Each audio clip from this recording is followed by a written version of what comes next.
Well, good morning. Good morning. Happy Memorial Day weekend, and welcome to Unity Spiritual Center, Pflugerville. My article this week was a new way of knowing, and it's really been on my heart just looking at this whole idea. And a new way of knowing is a way of knowing beyond what we're conditioned to know. We are driven in our culture to be learners. A lot of us have spent, we go through up to high school level. We graduate from high school, then we're encouraged to go to college. And then some of us go beyond that to master's degrees and doctorate degrees. And when you get those degrees, you're supposed to be learned, okay? And the question becomes is, what are we learning and who's deciding what we learn? So what's important that we learn to be effective as human beings in this world? A very interesting conversation. When you look at it philosophically, what are we really learning? And are we learning the skills that help us become a better person, a person that knows how to demonstrate prosperity, a person that knows how to give love, a person that knows how to be open, integrity, anybody familiar with that? Without manipulating, without backbiting, without all the other issues that come from our human learning. So it's a fascinating conversation. And how do our cultural norms come into place?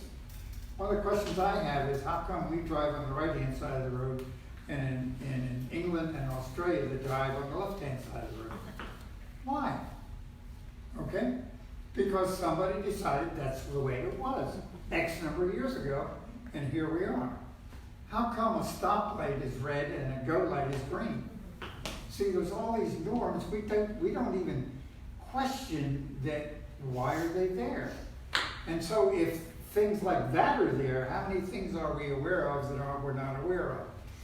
And it's interesting for me, Paul in Corinthians, and this is where some of my conversation started, and I'm going to 1 Corinthians, second chapter, and in there, Paul talks about that we really learn from the group around us. So let me share with you here. And it starts in 1 Corinthians 2:9. The word there is, the eye has not seen and the ear has not heard and the heart has not been aware of what is not conceived, the things which God has prepared for those who love Him. So there's no way that the ordinary person that is conditioned the way we are in our culture to understand the spiritual path. It's blocked from us, okay? So there are certain things that occur, and one of those is we don't even know we're conditioned. This is a big, big issue. And then down in verse 14, for the material man rejects spiritual things. Anybody agree with that? Look what's happening in our culture and cultures throughout the world right now. Anybody expresses any kind of spiritual beliefs, they become the enemy. Very, very interesting. Now, I'm being a little bit overboard in that, but the idea behind it is understand what's happening in the world around us. And it goes on and talks about for the foolishness, they are foolish to them, neither can he know them because they are spiritually discerned. And the word discerned means recognized. So only a spiritual energy can recognize spiritual energies. I'll say it again. It sounds like I'm doubling, but the truth is only a spiritual entity can represent or understand or recognize a spiritual energy. So when we're in the humanness, we can't see the spiritual. Now, Terry used a very, very interesting phrase, and I don't know where it got to, here it is. In the opening statement, and we say this every God picking week, and as far as I know, every Unity Church in the United States says these words. Okay, so we honor the many paths to God, the many ways to God, and the many names for God, because we know there's only one God, and that God loves us all eternally, equally, excuse me. Now, it also uses the word progressive. Okay, and it says we are learning progressively. Now, what does progressive imply? Progressive implies a path that I do in steps. In other words, I don't get it all at once. I have to go through the path. I have to go through the steps to get an outcome I want. Everybody there? And that progressive idea is very, very important to understand. Because a lot of people come in and they hear, oh, this is wonderful. This is great. And they decide, okay, I'm going to be on the path and I'm going to meditate. So they spend 3 or 4 days, 3 or 4 weeks, but nothing happens. Because it's a progressive path. It takes time. Now, here's another word to imply or take in that word progressive. It requires commitment. In other words, I have to decide to do it, and once I decide I'm going to do it, then I do what? I do it. What is it, the Nike slogan, just do it? And so the idea is, it's not something that happens overnight. Now, for some folks, it has. We know there are people that have had breakthroughs very, very shortly. But for most of us, it takes a path of progressive changes over a period of time. And what is the old phrase? I never promised you a rose garden. Yes. So there are times when our faith is challenged. And I think maybe sometimes, this is what I was aware of. By the way, the meditation today, I hadn't planned on doing exactly that, but it was on my heart. So we had to dump all that stuff. You did a great job, by the way. And in that process, it takes time. We have to go through the process. So again, we go back here to Paul, and Paul is saying, he says on further, but the spiritual person discerns everything. I want you to take that word in, that everything. The spiritual person discerns everything or recognizes everything. See, and then it says here, and yes, no man can discern him. I'm going to say it again. The spiritual person discerns everything, and yet no person can discern them. So the thing to understand is they don't understand you. They don't understand us. And that's why it takes commitment to stay on the path.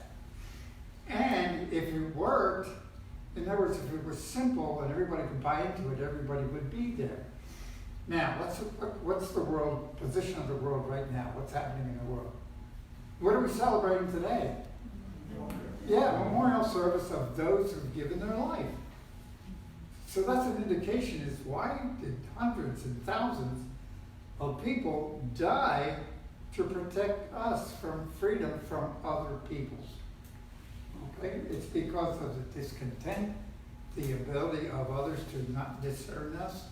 And so there's an issue here that is out there, but now here's the key. You ready? We live in our own consciousness. So maybe old Pogo's saying that comes back to me, we have met the enemy and them is us. Anybody familiar with that cartoon? It goes way back. But that was a good one. Okay. I'm going to turn it off, sorry. Sorry. Now, I'm thinking this through because I've been wrestling with this. And should I talk about these things? But then every time I turned around, something else would come up. So, and even in Matthew, Jesus talks about people are dull in their senses because they've been overcome by the world. And as a spiritual being, we awaken. So one of the things we talk about here is awakening, becoming aware, enlightenment, waking up. I like the term waking up. Waking up from what? From the slumber.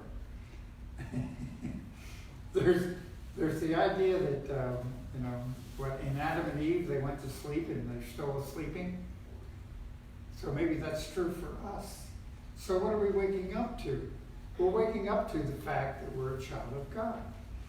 So, all kinds of things were coming this week. There's another one from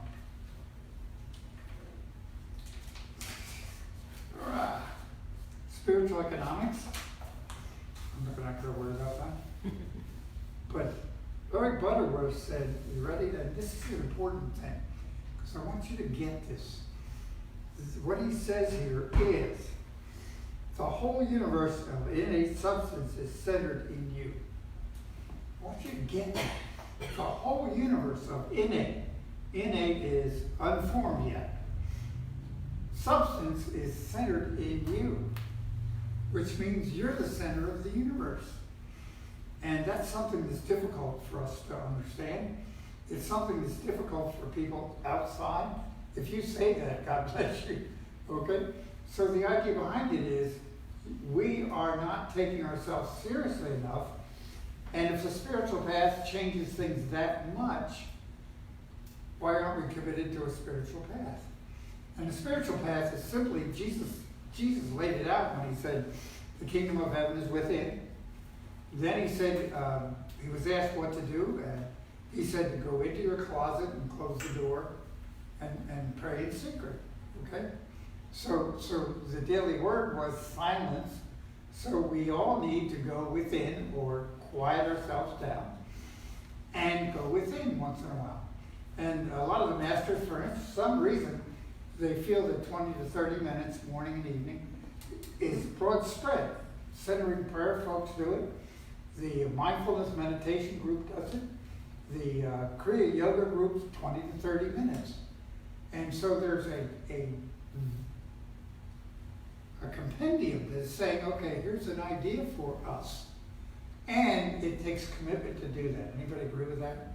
Yes. In other words, the whole idea is until you set aside an exact time and a place to do that, you're not committed to it and you're not in a progressive step to a spiritual path.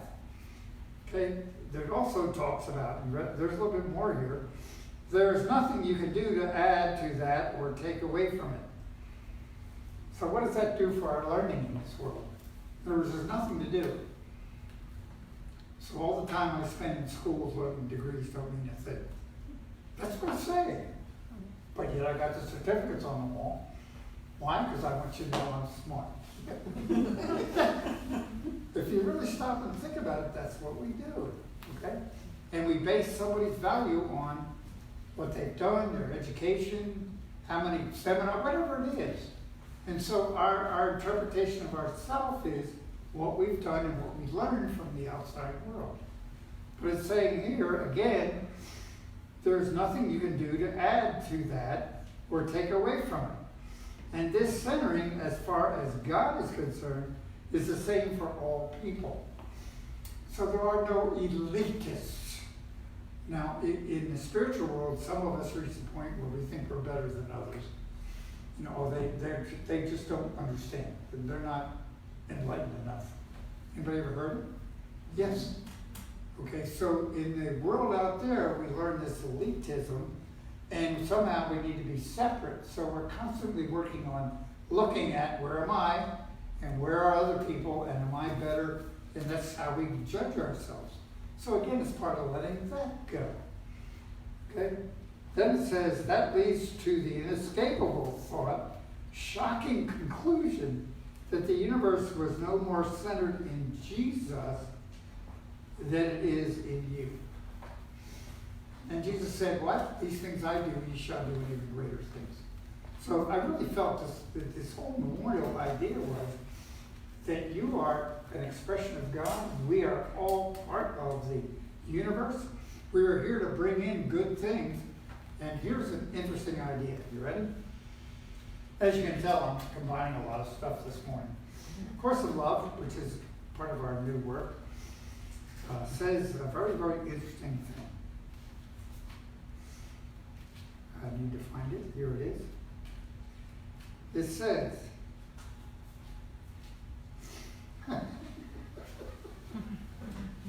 There's a lot of yellow. yeah, there's a lot of yellow. I need to find this one. This is the one I want. You ready? You are a beautiful representation of the truth. and it cannot be otherwise. So when the truth, that means you are part of God. Okay? Then it goes on and says, you may bring this beauty to any number of walks of life, to what you currently do or to something you've always dreamt of doing. So you have the capability of doing amazing things. Everybody there? You know, if I'm an expression of God, what is my possibility? What is your possibility? And am I living up to it? Then it goes on and says, you ready? Wherever you go, whatever you do, the truth will go with you. Okay, then it says, you need no uniform, nor title, nor specific role for this to be. Okay, so you don't need anything other than your willingness to be on a progressive path. And as you're on a progressive path, things start happening. Maybe some of the issues you've been dealing with, anybody familiar with dealing with things for years? They keep coming back. And those are the things the Spirit might be saying, hey, learn this, get over it. So as I relearn these things, it's part of the progression. Then it says, I'm going now, got to smart Bruce. Okay? It says, if you observe health rather than disease, abundance rather than poverty, peace rather than conflict. Everybody see that? So what you look for is what you get. It, rather than sadness, etc., etc. And then it goes on here and says, a mind and a heart joined in unity observes the truth where once was a mind and heart separated by illusions. Okay, so what it goes on and talks about is that as we work on ourselves, the world around us changes. We want to change everybody, everything outside of us, but the truth is, you are the master of your own fate, the master of your own life. And as you change, things around you change. So maybe we need to stop worrying about everybody out there and forgive myself for seeing them less than they are. And as I work on myself, the world changes around me. So where we are as a community is loving and appreciating each other. And as we do that, our world changes. It's amazing to me how often it's like we all have families that we wish would do better. We all have political beliefs that we wish they would change. We all have things the way they should be. You hear the word should be? And if we internalize and start working on ourselves and forgive ourselves, maybe those things will straighten out automatically. I'm reminded of a critical personality. And I don't know why this is coming up, but did you ever notice there are certain people that always look for the problems? Okay, so maybe the idea is start looking for the love. Maybe things is start looking for the blessings. And no matter who they are, I can find good, or we can find good in somebody. I often used to laugh when I said, if the only way you know how to praise somebody is, I like the way you hold your pencil. Just look for something. Okay? And the idea is, if we become critical, what we're doing is holding the person we're criticizing in the behavior we don't want, which is creating more of the behavior in them, and guess what? In us. So in this Memorial Day, that's why I was thinking about this, that there's a machine out there. I was in the Navy. I was on board a ship. It was an 800-foot cruiser, and I thought about that vessel. And that vessel had, I think, 300 or 400 different men. They were men at that time. And, you know, all of they that were paid, that machine, that boat, how many millions of dollars was it worth? And the training, there were people aboard that ship that had been through electronics. They had special training in cryptology, and all the hours and hours of time and money spent in defense of what? And I go back and look at that and I think, we are funding defense, and we're funding offense, and if we don't do it, they do it. So there's this balance, and so there's no answer to go out and do it out there. The only way is forgive myself for my participation in that event. So, and it's like, I'm not sure how to express that, because we want to blame others all the time. And I'm going back to Pogo, right? I have met the enemy, and then it's us. So the only thing I can say is that the answer is love. The answer is forgiving ourselves. And the whole idea, and I can remember an affirmation from a gentleman I worked with back in the beginning.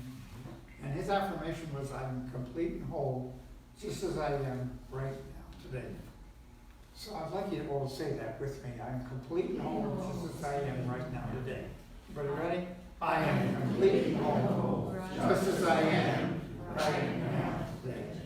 I want to add that you are loved, and you are appreciated, and you have a path to wisdom, joy, abundance, health, and all the other things we're looking for in a spiritual path. And if you don't know how to do it, talk to us, okay? So we appreciate you. There's so much more to share, but I will save it for next week, so we don't come back. All right?